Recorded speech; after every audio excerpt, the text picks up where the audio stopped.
There's only one Mega Man game released on the Xbox, a collection of 8 original titles, including 2 arcade ports, the Mega Man Anniversary Collection. But what if we wanted to play Mega Man X on here? Well, considering that this only got ported onto the PS2 and the Gamecube, the original Xbox was left out. But it does have the potential of playing all 6 games right on here. Now, this is not a review or a tutorial on where or how to get the ROMs and place them onto the Xbox. That part will be left up to you on how you retrieve those files. However, to give you some sort of clue on how to get started, hopefully you know by now that you should have a mounted console and 2 specific emulators just to get started. For the first 3 Mega Man X games, you'll need the SNES emulator. And for Mega Man X 4, 5, and 6, you'll need the original PlayStation emulator, PCSXBOX. X3 was also released on the PlayStation, which provides another version for you to try out, and that's only if you want to put up with the loading times. To find these emulators on the web, you can check out emulation.gametechwiki.com, and they can give you a whole list to pick out from various consoles. Or you can head over to EMU Extras, create a free account, and find their emulators from the download tab. Alright, so this is the SNES 9 Xbox version 6. The emulator folder has a ROMs folder called SNES ROMs, and that's where you place your games. But this was organized in a separate folder before recording. So let's go ahead and show off the first Mega Man X.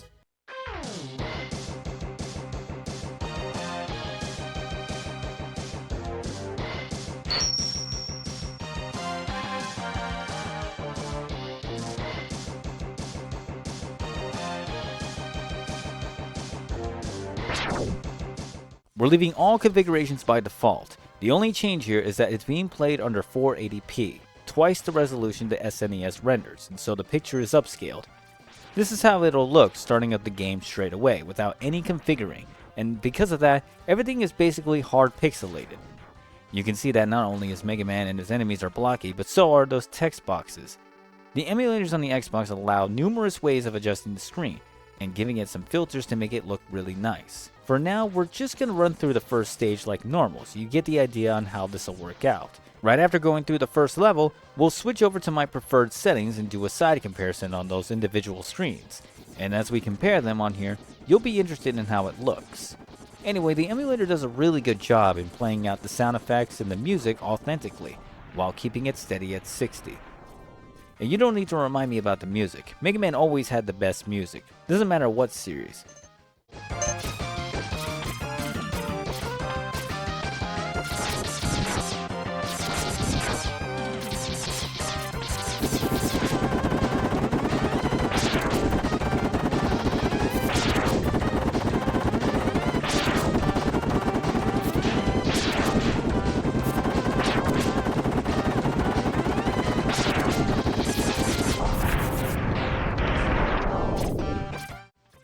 Now we're going to switch over to my preferred settings. The screen is now on a trilinear filtering with Superscale 2x scanline.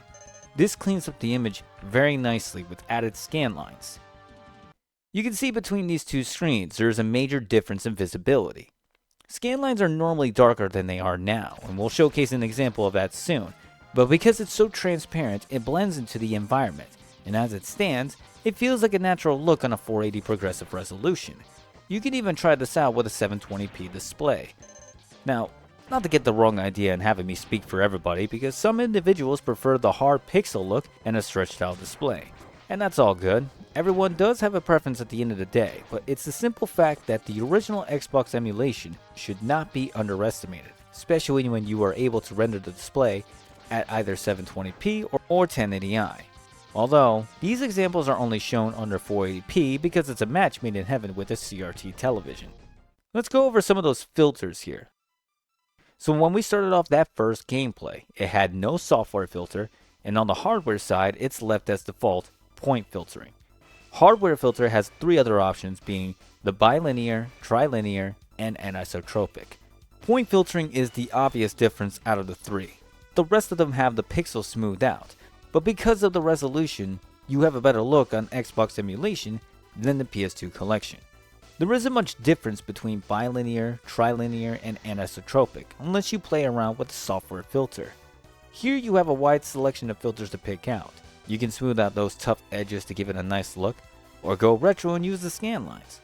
One slight problem about that, is that most of these scanline options have a problem with the contrast, and it ends up being so dark. There's 3 options you can use to forget all that bloat. You can either pick the 25 or 50% scanlines, or you go with the Super Scale 2x scanline, which is the best option in my opinion. We can even compare them with all 4 different types of hardware filters with the scanline. Anything is better than point, but which is the best option out of the other 3 is up to your judgment. Almost every stage runs perfectly fine as you'd expect. However, there were a couple instances where the frames dropped to about 50 because there's too many enemies that spawn, or the fact that there's just so much going on in the background like explosions or even riding on the minecart. In launching Octopus's stage, the underwater section is where it dips a little below 50, so you're gonna feel slow on your movements. Let me remind you all that we started off this game by default, meaning as you pick the file from the ROMs folder, you are greeted with this page to change the settings. We're going to talk more about the core changes as we move on to Mega Man X2, and how it's a necessary thing to do. But before we move on, let's take a look at some of the menu features here. There is a video mode option you can play with by switching the picture to resemble a composite look, or even RGB. Unless you're okay with the composite look, you should just stick to the ordinary video filters instead, because choosing anything else other than the composite video mode will slow the game down or mess up the audio. We can configure the controller with the user interface controls, such as loading or saving the state, clicking R3 to open the menu, or even using the fast forward feature for certain sections like those text boxes to speed up the dialogues. Under a gamepad, you should set start and back as a shortcut to reset the game, and map load state on a controller instead of save state.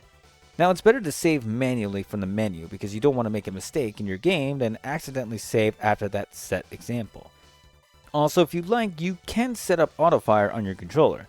Now just be sure you set it to Y and not X because remember, the button layout is reversed.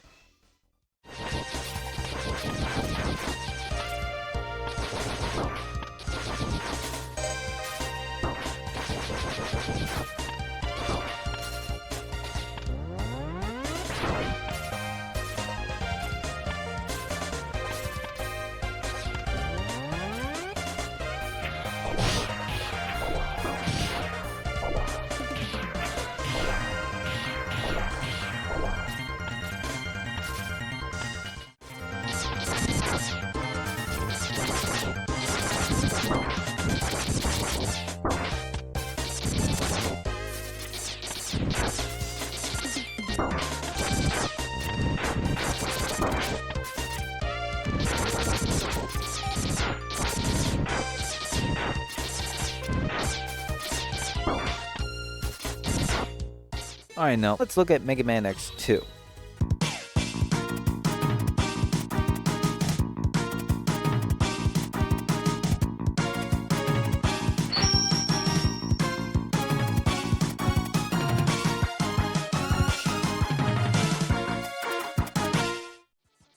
This runs just as well as the first game, but as expected, we launched everything by default at the core version 1.53. For the most part, it will provide you with the same results, but the underwater sections are a little worse than the first game. It drops down to 45 and you can feel it through his movements.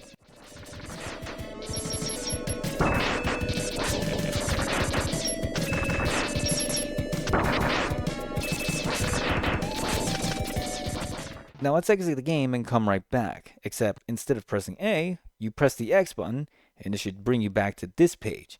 The only thing you want to worry about is this one right here on the top, and there's only 3 options to choose from.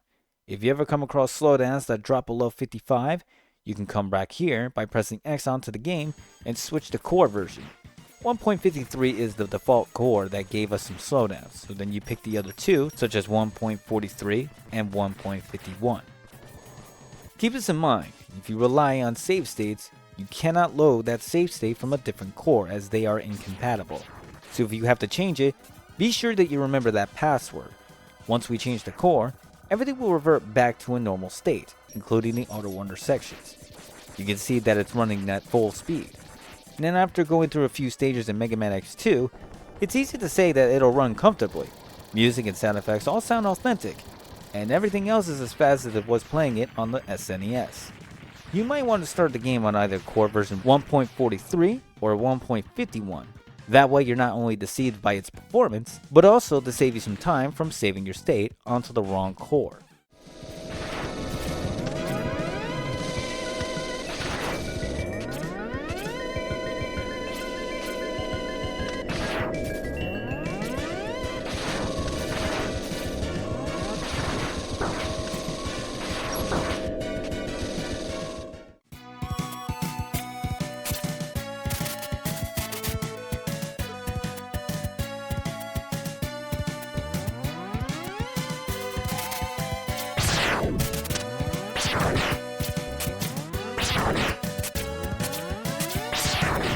And the same can be said about Mega Man X3.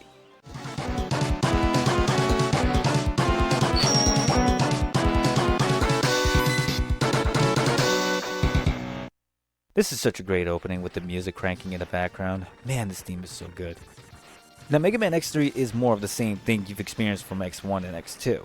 All three games will run steadily at 60 frames per second and only drop as low as 58, which is very unnoticeable to the human eye. The bosses in this game are a little tougher than usual, but of course that doesn't change the fact that once you acquire a special weapon capable of weakening the enemy, then it's less challenging. There's not much to go over X3 other than the PS2 collection has the PS1 version, which provides 32-bit sound effects and CD audio quality compared to the SNES. The PS1 version also has FMVs like the intro and a cutscene right before starting the game. North America only had the SNES version of X3 until the collection came out on PS2, where it contains the PS1 version, whereas Japan and Europe were the only ones that got the physical PS1 version.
So with the first three games out of the way, now it's time to go into the PlayStation emulator, PCSXBOX, starting with Mega Man X4.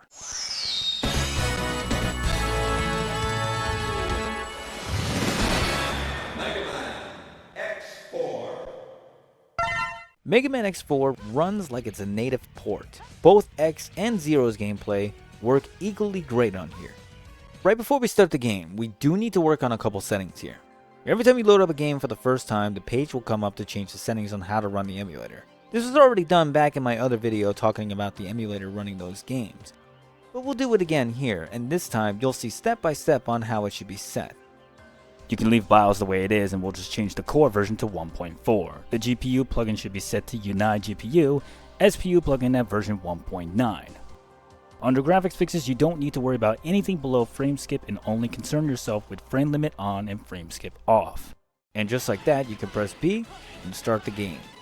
Now when changing between cores, it takes a minute to start up the game. But be patient, it will show up as intended. This was first tested using point filtering with no software filter. So let me repeat myself so that you don't forget. Any other filter is better than point filtering. Much like the SNES, we could do the same thing on the simulator and turn on the Superscale 2x scanline to get the best image quality. Although it doesn't matter what software filter you use, there will be a couple sections where it will drop the frames to about 55 and sometimes below that. For the most part, it will stay at 60 frames per second steadily, until it's not. But really, you don't need to take it serious and use a software filter. That's just an option after all. Doesn't matter either way, the performance that this game provides with the settings tweaked in the right order is outstanding. The same can be said about the cutscenes. Mega Man X4 also plays FMVs like the intro and cutscenes between gameplay, and it plays out just fine. Same dream again.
Mega Man X5.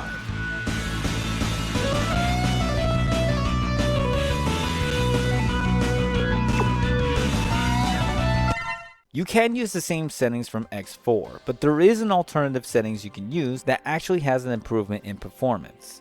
You just switch the core version to 1.5 reloaded and the CPU plugin to 1.6.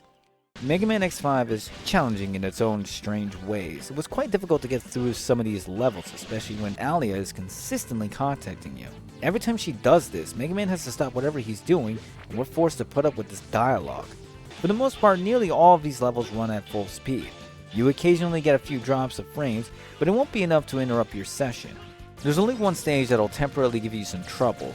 Dark Dizzy stage. Every 5 seconds the background goes into a GIF motion and slows the game down, dropping the frames below 50, especially when you got those flying enemies appearing at the same time the background moves. Up until you get to the next area in that stage, it'll go right back to normal. That is the only slow section you have to deal with. It's a short section, so it won't feel like it's dragging you too harshly.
Mega Man X6.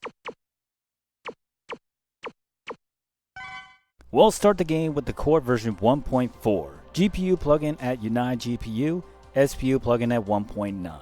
You can leave graphics fixes by default, but just make sure frame skip is left off and frame limit is on. Much like X5, the cutscenes are simplified, so it plays out well without a problem. But when it comes to the game, my goodness, is it me or is Mega Man X6 unnecessarily hard as hell?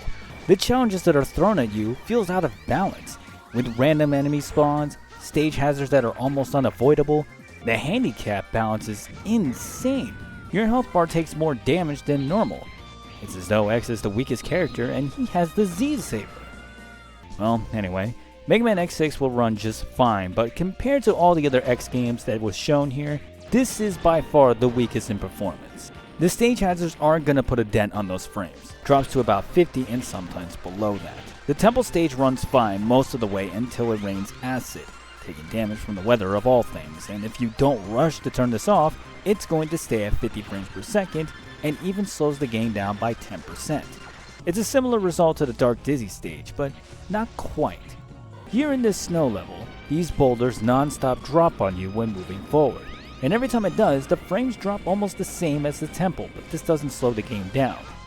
You can also progress through the nightmare levels, which... why on earth would you torment yourself like this? That's not to say you can't get through those levels because of its performance. Arguably, it's the levels themselves that'll drive you crazy, but nonetheless, X5 does better with the exception of that one stage. It's definitely not my favorite in the series, but to close X6 on a positive note, you'll be surprised that some of its tracks are just too good to pass on. They've got some good songs here.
And there you have it. It may not be official ports, but at the very least, that's all 6 games that you can play right onto the Xbox. So now you have a way of playing both the classic Mega Man and the X games. Funny enough, there is another game that's never been ported onto the Xbox. This one is quite the topic. We'll find out more about this one next time. For now, that's it from me. Thanks for stopping by and watching. Stay tuned and we'll see each other soon. Salute!